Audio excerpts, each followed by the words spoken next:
Nasaan na yung nakuha niyo sa DSWD? Akin na. Magno, ano ka ba? Para yan sa gamot ko at para sa pagkain ng mga pamangkin mo. Alam mo naman ang kalagayan ko. Hindi ako nagtatrabaho. Mabuti na nga at nalista tayo ng barangay para sa assistant. Hindi pwede. Libre ko na nga kayong pinatitira dito sa lumang bahay namin. Kaya dapat lang, makinabang naman ako sa mga nakukuha niyong ayuda. Chong, para po yan sa gamot ni Lolo. Ibigay mo na sa akin kung ayaw mo masaktan. Bakit ko po ibibigay sa inyo? Hindi naman po ito para sa inyo. Para po ito kay Lolo. Ikaw na maldita ka ha. Kung hindi lang kay Itay, matagal ko na kayong pinalayas na magkapatid. Napakawalang utang na loob ninyo ha. Pinatutuloy ko na nga kayo ng libre dito sa bahay ko. Magdadamot pa kayo sa akin. Akin ang pera. Akin ang pera kung ayaw mo masaktan. Pero, Ibibigay mo o sasaktan kita? Apo, ibigay mo na. pero Lolo. Oh, kinisabi. Aray ko, ano ba? Ang tigas ng ulo mo ah. Magno, bitiwan mo si Monique. Huwag mong sasaktan ang pamangkin mo. O hindi ba naman matigas ang ulo ng apo ninyo? Hindi ko sana siya sasaktan. Matigas eh. Sabi ng ibigay ayaw. Ibalik niyo ang pera kay Lolo. Ibalik niyo, Chong. Ang sama-sama niya. Hindi naman yung para sa kanya eh. Tapos kinuha niya. Hayaan mo na, Apo. Mabalik din sa kanya ang lahat ng ginawa niya sa atin. Makatapos lang talaga ako ng senior high, Lolo. Magtatrabaho na ako. Hindi na bali maupahan lang tayo. Ang mahalaga, malaya naman tayo makakakilos. Kaya nga magsikap ka po para makalis na tayo dito. Kung hindi lang sana ako nabulag, hindi naman kayo magkakaganito. Ako sana ang nagtatrabaho para sa inyo. Lolo, magpahinga po muna kayo. Marahil may dahilan ng Diyos kung bakit naghina ang paningin niyo. Pero sabi naman ng doktor, makakakita naman daw po kayo kasi hindi naman po masyadong malala ang mata mo. Apo, Kami naman muna ang bahala ni Kuya. Gagawin namin ang lahat para makaipon ng pampaopera sa mata mo. Pero unahin po natin na makaalis tayo dito. Dahil habang nandito tayo, hindi po tayo makakapag-ipon. Alam nilang tila suntok sa buwan ang kanilang hangarin na maipagamot ang malubang kalagayan ng kanilang lolo. Pero malakas ang loob ni Monique na kung makaalis sila sa bahay ng kanyang tiyuhin, tiyak na makakaipon sila sa pagpapagamot sa kanyang lolo. Dahil marami naman ang nagnanais na tumulong sa kanila. Yun nga lang ang problema, sa pilitang kinukuha ng kanyang tiyuhin ang mga financial assistant na natatanggap nila. Bayad daw umano sa pagpapatira nila sa lumang bahay nito. Samantala, habang ang kanyang tiyuhin ay nilulusay ang perang kinuha sa mga kabarkada nito sa pakikipag-inuman, napadaan naman ang pamangkin nitong si Atong. totoo naman ang sinasabi ko. O ayan, pamangkin mo. Makakapagsabi na kumuha ng ayuda ang pamilya nila. Pero kinuha mo lang at ipinapainom mo lang sa amin. Tarantado ka ha? Huwag mong pakikialaman ang buhay namin ha? Huwag mo rin sanang pakialaman ang buhay nila. Hindi ka na nakakatulong sa kanila.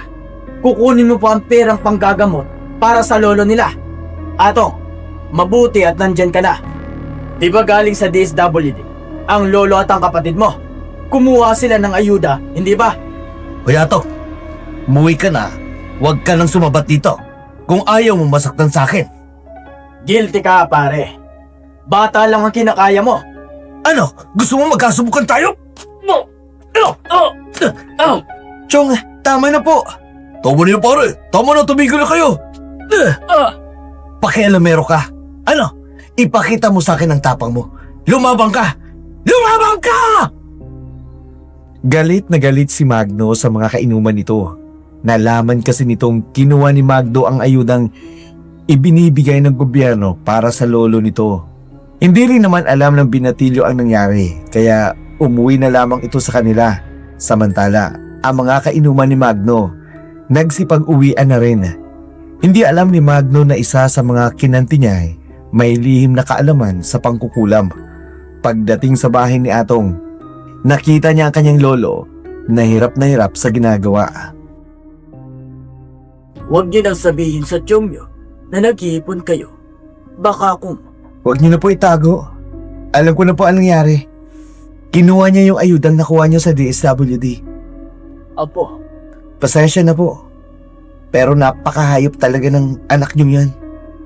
Kaya siguro hiniwalay ng asawa. Mukhang pera na, swapang pa. Apo, itago niyong maigi ang naiipon niyo. Huwag niyong hahayaan na matunugan kayo ng tiyong niyo. Ano yung narinig ko na itatago maigi?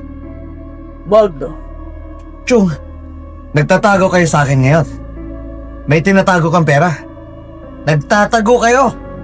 Samantalang hindi man lang kayo nakakapag-abot sa akin. Sa pagpapatira ko sa inyo rito.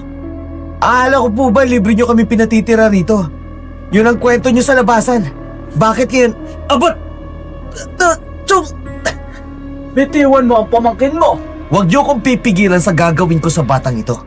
Kung kaya mo ng sarili mo, magbayad ka na ng renta rito. Bakit, Chong? May karapatan naman si tatay dito ah. Anak din siya ni Lola. Magkapatid kayo. Atong, tama na. Huwag ka nang manumbat sa tiyong mo. Mapapasama ka lang. Hindi, Lolo. Sumusobra na siya. Lalabang ka na sa akin. Hindi na makataong ginagawa ninyo. Wala kayong pakialam kay Lolo.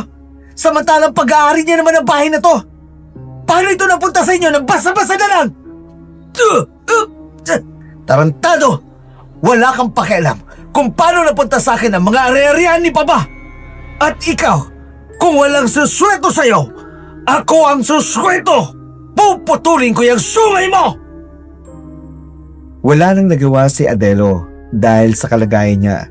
Sa ginawa ni Magdo sa kanyang apong si Atong, dahil sa mas malaki at mas malakas ang katawan nito. Nabugbog ng gusto si Atong. Maliit lang kasi ang katawan ng binatilyo. Hindi lang yon ang ginawa ng tiyuhin bago ito umalis at kinuha nito ang inipon ng kanyang pamangkin. Pinagmasdan niya ito mula sa kanyang pinagtataguan bago ito dumating. Habang ginagamot naman sa loob ng bahay ang sugat ni Atong, wala siyang kamalay-malay na ang naiipon niyang pera ay kinuha na ng swapang niyang tiyuhin. Umalis ito at lumuwas ng bayan upang doon gastuin ang perang naipon ni Atong na umabot ng 30,000. Pagkatapos ng gamutan, isinama ni Atong ang kanyang kapatid na si Monique para ipakita ang naiipon nitong pera. Masayang-masaya naman si Monique dahil sa nalaman sa kuya. Ngunit gano'n na lamang ang kabang naramdaman niya nang makitang nakalabas na ang pinaglagyan ng pera. Kuya, anong nangyari? Hindi maaari ito. Bakit kuya? Wala na yung perang naipon ko para pagpapagamot kay Lolo sa mata niya. May nakakaalam ba? Hindi ko alam. Kasi mag-isa lang naman ako dito sa likod ng bahay na nagtatago nun. Magkano po sana yung naipon mo kuya? 30,000 na sana yun. Pwede na sana yung pasimulan sa pagpapagamot kay Lolo. Nakakita sa pagtatago ko rito. Sino naman kuya? Wala namang ibang magkaka-interes sa pera natin, kundi si Chong. Walang iya siya. Hindi na nga siya nakatutulong para kay Lolo. Kinuha pa niya yung perang pinag-ipunan ko ng halos 6 na buwan. Anong gagawin natin ngayon? Babawiin ko sa kanyang pera niyon. Para yun sa pagpapa-opera sa mata ni Lolo. Matagal kong pinag-ipunan yun. Hindi na nga mabuo-buo eh. Tapos nanakawin pa niya. Sumusobra na siya. Sumusobra na talaga siya. Napakasama talaga niya. Nakakaya-kaya niya lang ako dahil mas malaki siya kaysa sa akin. Mas matanda. Kung nagkataon na malaki na rin na katawan ko sa kanya, dila niya lang walang latay. Ang galit sa puso ni Atong para sa kanyang tiyuhin ay unti-unting nabubuo. Lalo na sa ginawa nitong pagnanakaw ng inipon niyang pera. Para sana sa pagpapagamot sa kanyang lolong may karamdaman sa mata. Kaya isang plano ang nabuo nito na halugugin ang bahay nito. Medyo may di kalayuan din ang bahay sa kanilang tinutuluyan. Kinagabihan, dahil sa pag-aakalang wala ang kanyang tiyuhin, pumasok ito ng lihim sa malaking bahay ng kanyang tiyuhin Lalo pang nagpainit ng kanyang kalooban na sa pagpasok niya pa lang sa loob ng kanilang bahay, nakarinig na siya na lalong nagpainit sa kanyang kalooban. Ang pangako mo ibigyan mo ako ng 5,000. Oo naman. Total na paligaya mo naman ako. Sulit naman yung serbisyo mo sa akin ngayon. Mga demonyo. Saan ka nga pala kumuha ng pera? Ilang linggo ka nang walang trabaho, diba? Dumiskarte ako. Anong diskarte? Baka naman galing sa masama ang pera na yan. Mapagsalita ka naman, akala mo ang linis-linis mo. Hindi mo deserve ang perang galing sa mabuting paraan dahil masama rin ang ginagawa mo. So, galing nga sa masama ang perang ipambabayad mo. Hindi na mahalaga sa'yo kung saan ko nakuha ang pera. Hindi ba mas mabuting bayaran na lamang kita at huwag mo nang alamin pa kung saan galing ang pera na yan? Ayoko lang naman kasing madamay sa gulo kung magkataon. Ano? Gusto mo ng bayad o ayaw? Syempre gusto. Sino ba naman ang ayaw? Ayoko lang mapahamak. Kalat pa naman sa buong baryo ang ginawa mo sa DSWD Financial Assistant. Natulong sana para sa pagpapagamot ng ama mo. Ayoko lang isipin nila na nakibahagi ako sa kinulimbat mong pera sa kanila. Hindi yan yung perang galing sa DSWD. Ubus na yung perang nakuha nila. Oo, saan naman galing ito? Saan pa? Sa ipong pera ng pamangkin ko. So pera ko nga. Siya nga ang nagnakaw. So, ninakaw mo pa rin. Bakit ka ba kasi nakikialam pa? Napakaswapang mo nga. Hindi ka ba nakukonsensya? Pinaghirapan ng pamangkin mo tapos kinuha mo lang. Hayop kayo, Chong. Napakagwapo mo talaga. Ang kapal ng apog mo. Hindi mo man lang naiisip ang pagpapakapagod ng pamangkin mo para lang sa perang iniipon niya. Kung tutusin, kulang pa nga yan eh. Kung pinagbayad ko nga sila ng renta sa lumang bahay ko kulang pa talaga yun. Oh, eto 5,000. Oh, ano yun? May tao ah. Sino yan? May nakakita sa atin. Lintik na. Nakakainis naman. Sabi ko na kasi sa'yong sa hotel na lang tayo. Ayan tuloy, may nakakita sa atin. Di lalo tayong pagkukwentuhan ng mga tao dito sa lugar natin. Sino yan? Gago kang demonyo ka ah. Ang lakas ng loob mong silipan kami. Lumabas ka dyan, kundi iitaking kita. Ang pamangkin mo. Sino nagbigay sa'yo ng karapatang pumasok sa bahay ko? Ang kapal ng pagmumukha niyo, Chong. Nagawa mo pa talagang ipambabaya ang perang iniipon ko para sa pagpapagamot ni Lolo. Ano ba pinagsasabi mo? Huwag ka na magmaang-maangan pa, Chong. Narinig ko ang sinabi niyo. Kayo ang kumuha ng pera ko. Saan kayo humuhugot ng kakapalan na mukha? Kinuha niyo na yung perang galing sa DSWD. Pati yung pinaghirapan ko na nakawin mo pa! At ipambababae mo lang! At ikaw! Ato, wala ka namang nakita, di ba? Huwag niyo kong kasangkapanin sa kasalaulaan ninyo at sa kababuyan ninyo! Ibalik niyo sa akin ang pera! Ibalik niyo sa akin ang pera, Chong! Ibalik ninyo! Oh, anong gagawin mo, ha? Lalaban ka sa akin, demonyo ka? Kayo ang demonyo! Ay, Diyos ko, Magno! May itak siya! Papatayin ka niya! Ibalik niyo sa akin ang pera ko! Wala nang pera! Naubos na! Huwag mo nang hanapin sa akin! Bayad yun sa renta sa pagpapatuloy ko sa inyo sa lumang bahay! Ibalik niyo kung di titigbasin ko kayo! Sige! Gawin mo! Akala mo natatakot ako sa'yo? Ang naputo ng kamay niya! Demonyo ka! Wala kang utang na loob! Matapos ko kayo patiray sa bahay ko! Ganito pa ang igaganti mo sa akin! Magbabayad ka na mahal sa ginawa mong ito! Magbabayad ka na mahal! Muling nabawi ni Atong ang perang ninakaw ng kanyang tiyuhin. Alam niyang nabawasan na iyon, pero hindi niya nalang binilang at umuwi na lamang siya sa bahay na tinutuluyan nila. Nang may masmasan ng galit, napalitan ito ng pangamba na balikan siya ng kanyang tiyuhin, kaya nagmamadali itong umuwi at ibinigay ang pera sa kapatid nitong si Monique. Anong nangyari sa'yo, kuya? Bakit pawisan ka? Nabawi ko ang pera kay Chong. Mabuti naman. Pero paano? Tago mo ang pera. Aalis ako. Ano? Saan ka naman pupunta? Sa kaibigan ko. Sa bahay nila. May trabaho daw dun eh. Magpapalipas lamang ako ng sama ng loob. Dadagdagan ko ang perang yan para mabuo natin ng 100,000 para sa pagpapagamot ni Lolo. Sige, aalis na ako.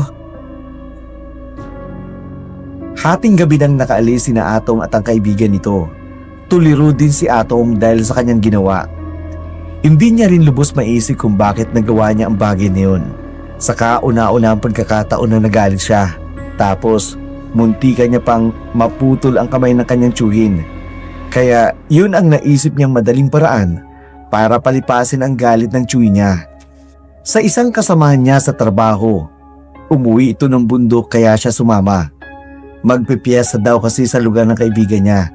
Kahit pansamantala, makalimutan niya ang nangyari sa kanila.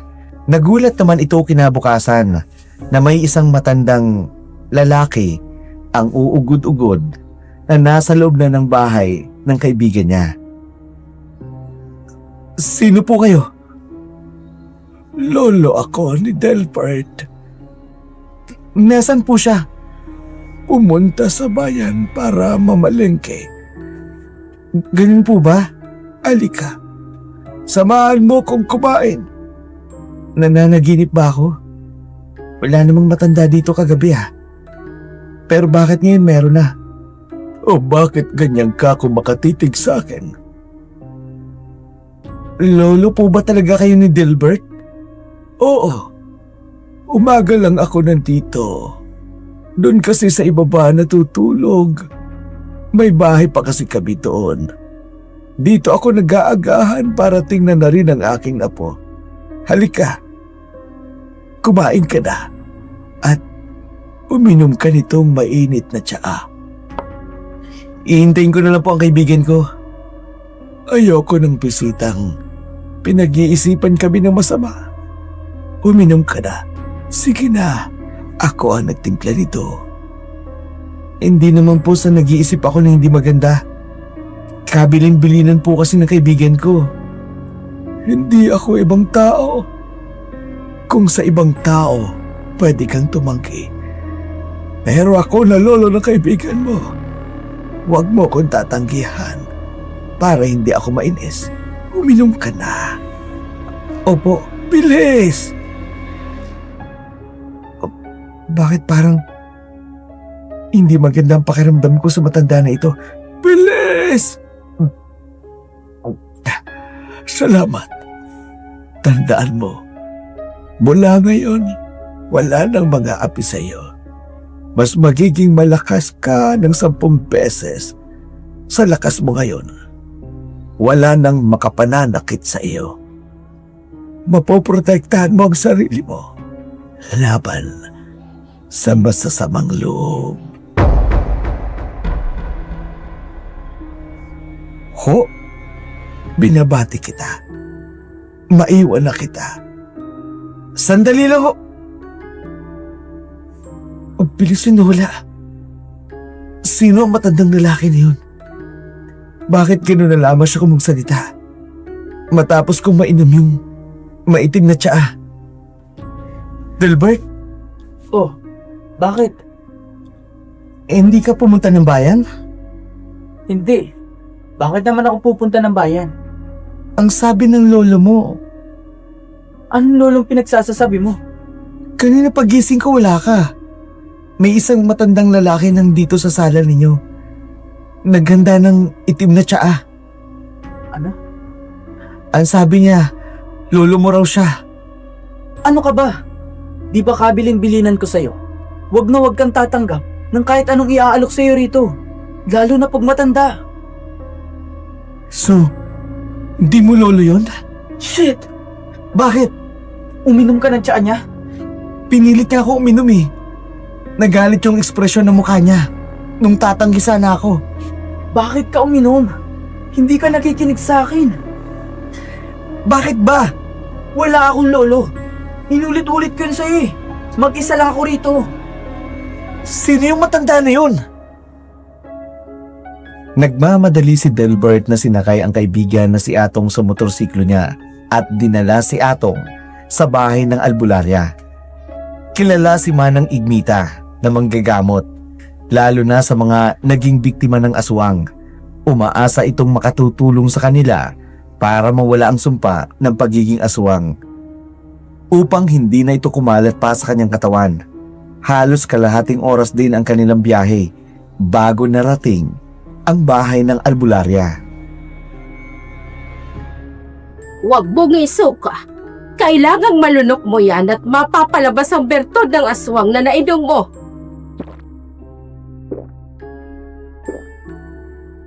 Anong nararamdaman mong kakaiba? Wala po. Anong ibig sabihin nito, Aling Igme? Walang epekto. Ang pinakamabisang paraan na alam ko. Hindi niyo po ba ako matutulungan? Aling Igme, pakiusap. Tulungan yung kaibigan ko. Masyadong malakas ang kapangyarihan ng aswang na naipasa sa'yo. Ikinalulungkot ko. Hindi ko na kayang ganitong klase ng bertod. Baka naman po may ibang paraan. Wala na. Ang aswang na nagpasa sa'yo nito, mahigit 50 taon nang naging aswang bago niya naipasa sa iba. Kaya malakas ang kapangyarihang naipasa sa'yo. Ibig po pang sabihin, magiging aswang talaga ako. Bert, ayoko maging aswang. Nakikiusap ako. Baka may ibang paraan para mawala ang kapangyarihan ng aswang sa katawan ko. Kailangan ako ng lolo ko at ng kapatid ko. Kaya pakiusap, tulungan niyo ako! Wala nang nagawa ang magkaibigang Atong at Delbert. Habang pauwi, hindi maiwasan ni Atong na isipin ang sinabi ng matanda. Ang magaling mong apo nagmamalaki na. Nagyayabang na. Napakawalang utang na loob. Matapos ko kayong patuloyin dito, ito pang igaganti niya sa akin. Mas kilala ko ang apo ko kaysa sa'yo. Ikaw, Magno. Hindi na kita kilala. Hindi ko na alam kung ano ang dahilan mo. Bakit mo kami tinatrato ng ganito? Ang apo ko, mabait yon. Hindi niya yon gagawin sa'yo kung wala kang ginawa sa kanya. Ninakaw niyo ang perang iniipon ni Kuya para sa pampapagamot ni Lolo at ipinambabae niyo lang. Ang sama ng ugali mo. Ang sama ng ugali mo. Kung nakakakita lang ako, baka nahambalos na kita. Pasalamat ka, hindi kita nakikita. Kung tutusin, tama naman ang ginawa ng apo ko sa'yo. Napakawalang hiya mo. Pinaghirapan ng bata. Kukunin mo lang at ipambababae mo lang. Kaya lumalaking may sungay ang apo ninyo dahil kinukonsinti ninyo. Kung hindi ako makapagpipigil, palalayasin ko kayo rito. Maghintay ka lang. Pagdating ng apo ko, lalayas na kami rito. Mas mabuti pa ang sa ibang tao kami makitira kaysa sa'yo na anak ko, kapamilya ko. Pero kung ituring mo kami, ay dahil pang hayop. Nakakaya-kaya mo lang kami. Nandito na si Kuya. Apo, at salamat nandito ka na.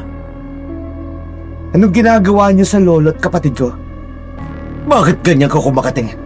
Para bang kakainin mo? Hindi na ako papayag na muli mong saktan ng kapatid ko. Lalo na ako. O talagang hindi.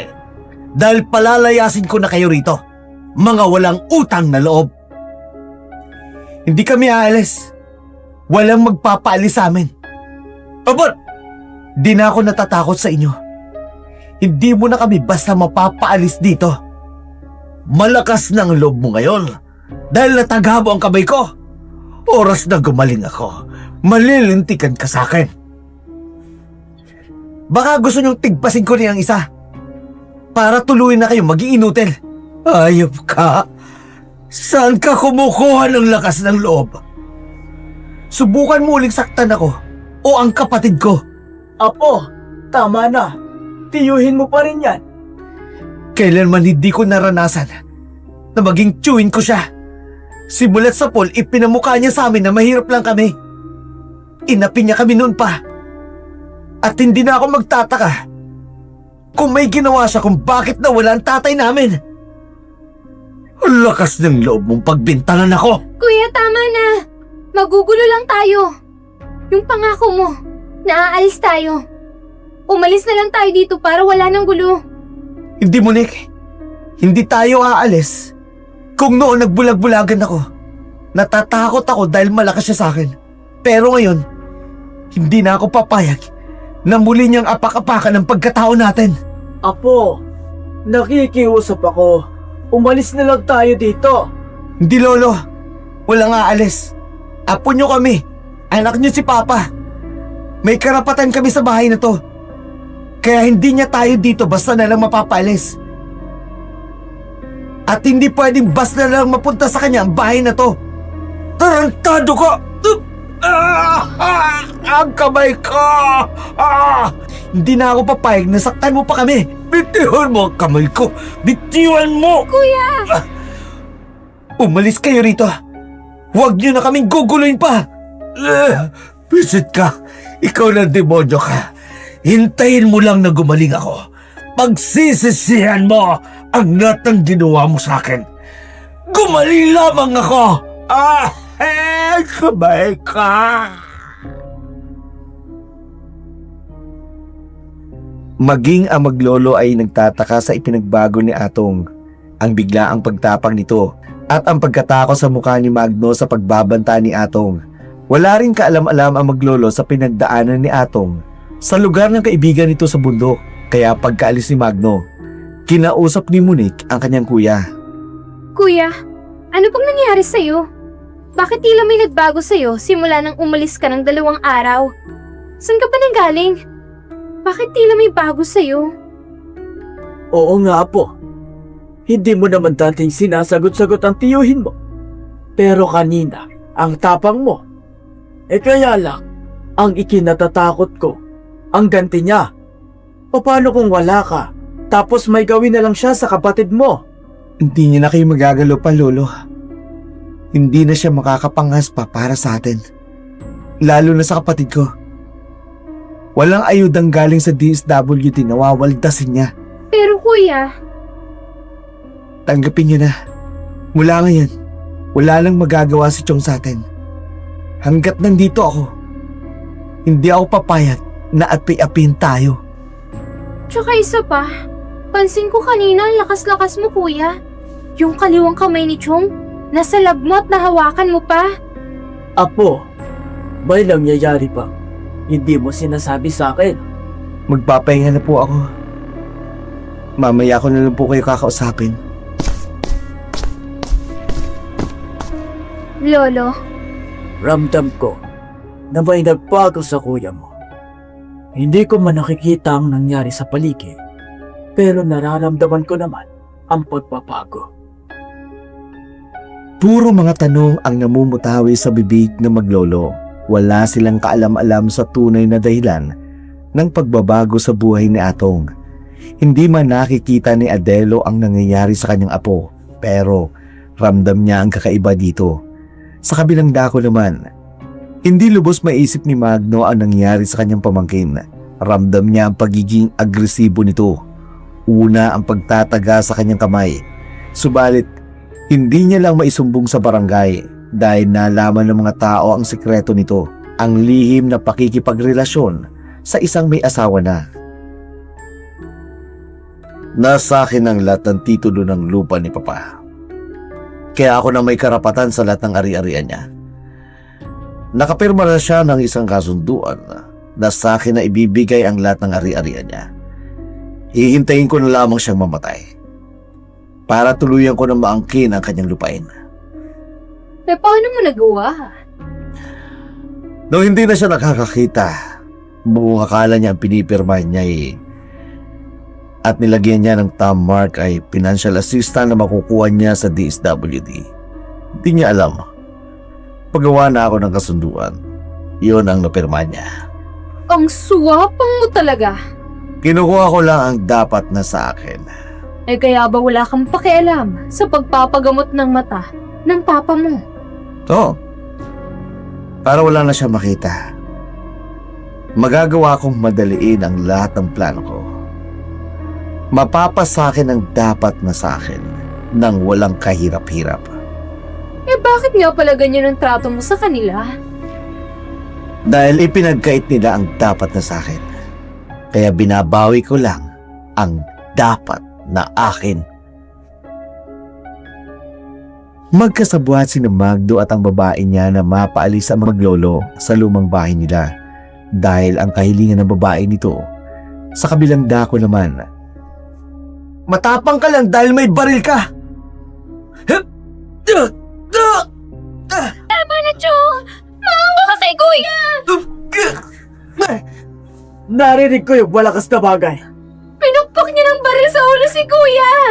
Walang hiya ka, Magdo. Sa ginagawa mo ngayon, hindi na ako magtataka na malaman kung may ginawa ka sa ate mo. Sa ina ng mga batang ito. Huwag kang mambibintang sa akin, Papa.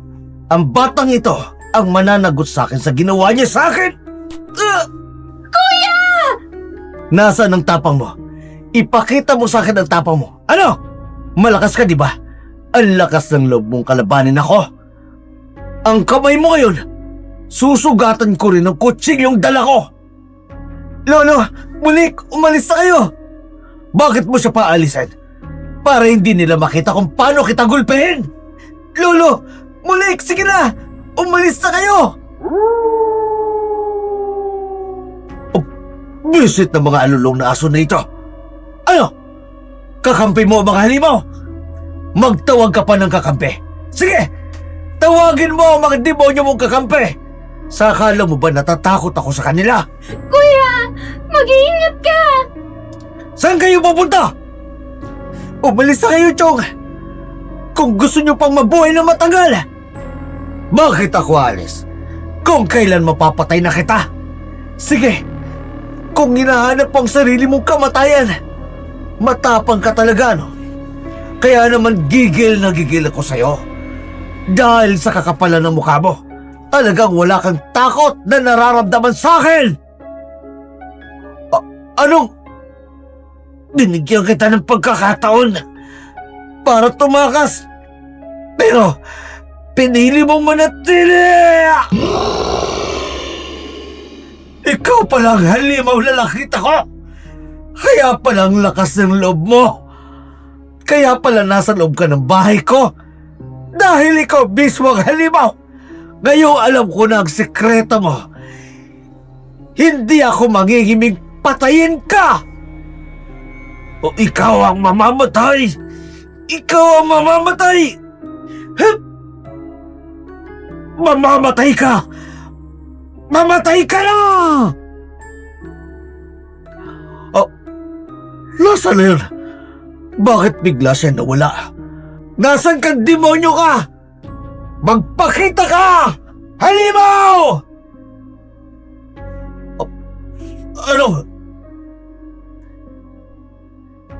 Ikaw naghahanap sa sarili mong kamatayan. Bitiwan mo ang kamay ko! Malakas ang loob mong lumaban sa isang tulad ko. Papatayin kita katulad ng ginawa ko sa ina mo! Anong ginawa mo sa ina ko? Anong ginawa mo sa ina ko? Ganito!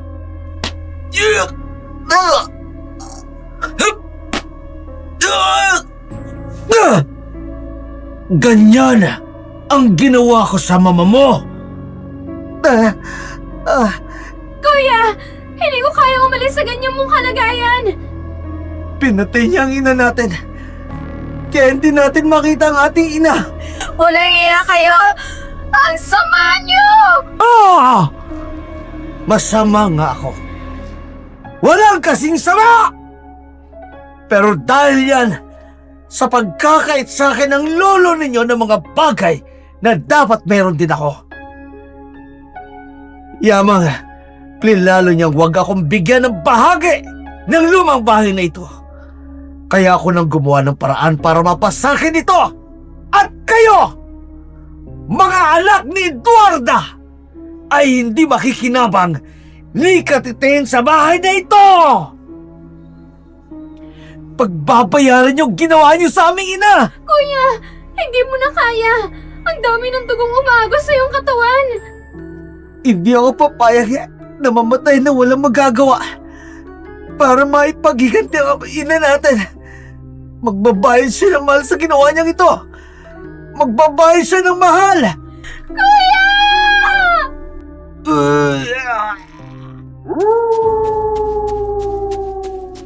May mga asong gubat na papalapit. Ang mga kampo ng demonyo! Nagtawag ka pa ng saklolo! Ha! Ang lalaki ng mga aso sumasalakay sa akin! Munik, tulungan mo ako makabangon! Oo, kuya. Wag! Saan lupalop kayo nagmula, mga demonyo kayo? Ang lalakas ng mga asong gubat na ito! Tulungan mo ako! Atong! Munik! Iabot mo sa akin ang baril!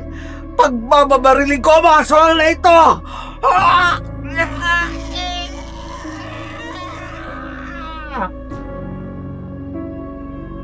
Tuluyan ang nilapan ng mga aswang ang katawan ni Magno para itong galit na galit habang pinagkakagagat ang katawan ng lalaki.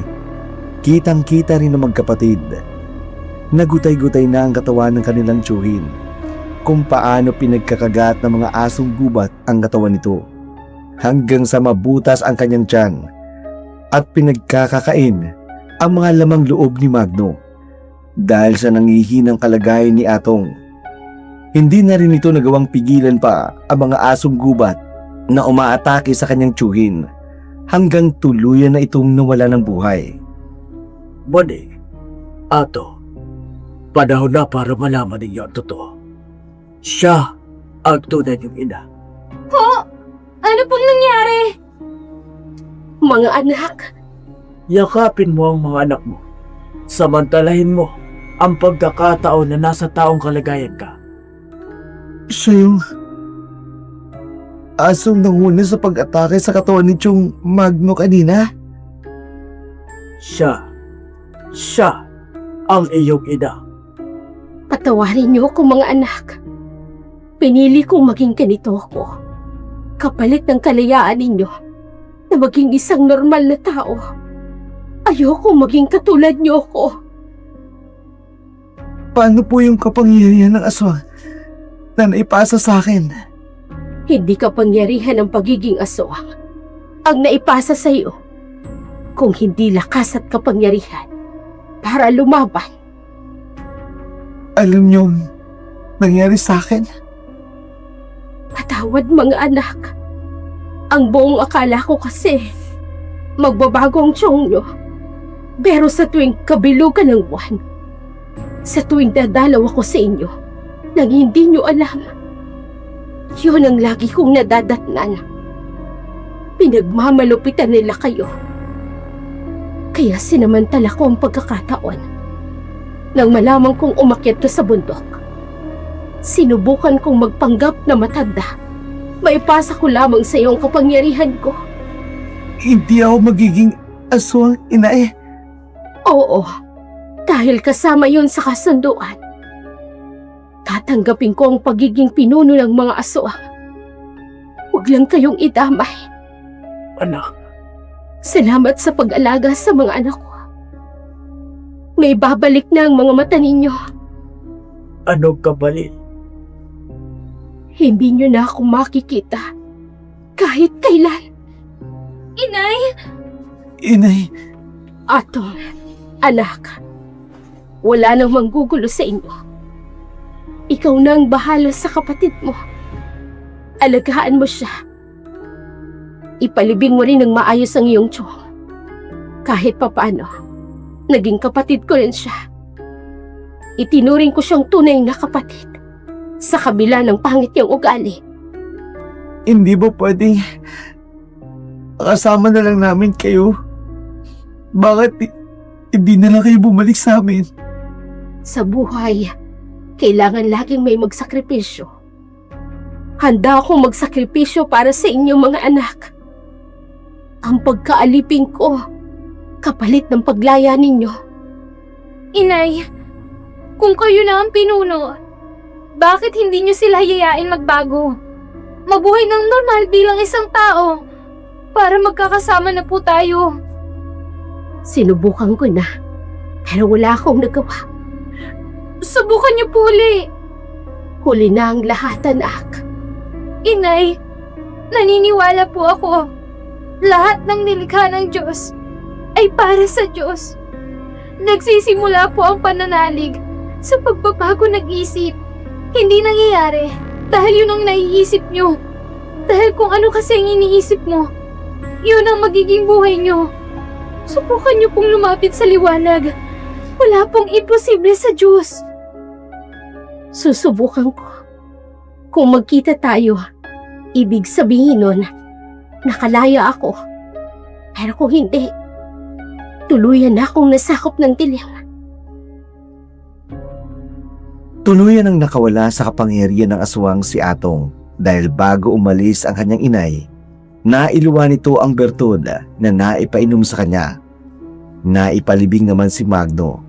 Iniwan din kasi ng mga aswang ang katawan nito. Tanging ang mga lamang loob lamang ang kinuha nila. Naging maayos din ang buhay na maglolo. Si Monique, likas na makadiyos ay nagpatuloy sa isang gawain ng pag-aaral ng salita ng Diyos.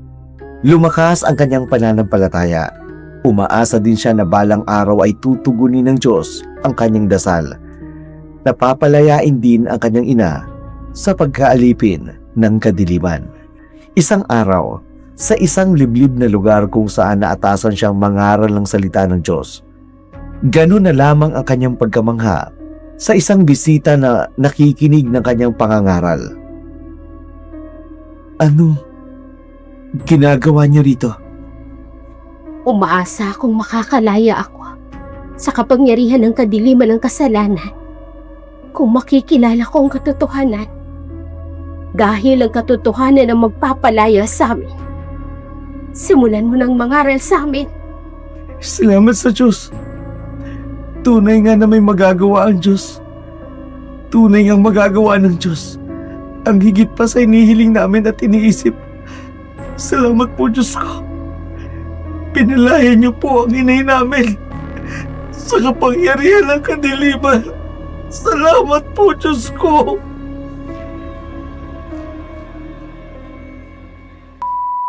Anong ibig sabihin? Ang kamay mo kailang susugatin. Kuya! Ang arte mo. Sige. Bilag mo.